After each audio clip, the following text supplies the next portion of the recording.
La croissance démographique et puis l'activité économique qui dans le même temps s'est beaucoup développée nous a obligés à trouver des solutions de mobilité pour faire venir effectivement les nombreux travailleurs sur l'ensemble du territoire.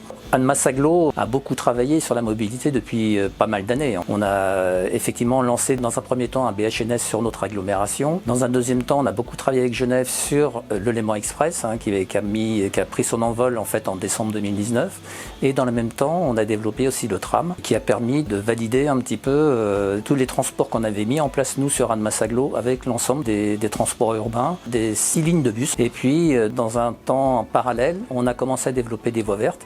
Donc la première voie verte du Grand Genève qui relie Bonn donc à Genève, et puis on est sur un deuxième travail de la Virona qui traversera en perpendiculaire un petit peu toute notre agglomération, ce qui complétera complètement la mobilité douce sur notre territoire. Là, ce ne sont que des grands projets, effectivement. Je pense qu'il y aura besoin de préciser un certain nombre de choses de façon à faire prendre conscience aux personnes qui sont encore dans leur voiture de prendre ces transports en commun, ces mobilités douces. Donc il y a encore un petit peu de travail à faire et c'est dans ce cadre-là qu'on souhaite développer cet appel à projet sur la mobilité.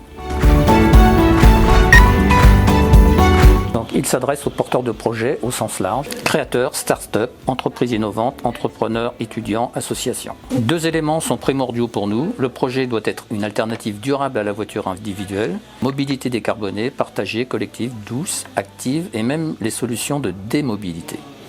Le porteur de projet doit aussi avoir la volonté de tester et d'implanter sa solution sur notre territoire sur la durée.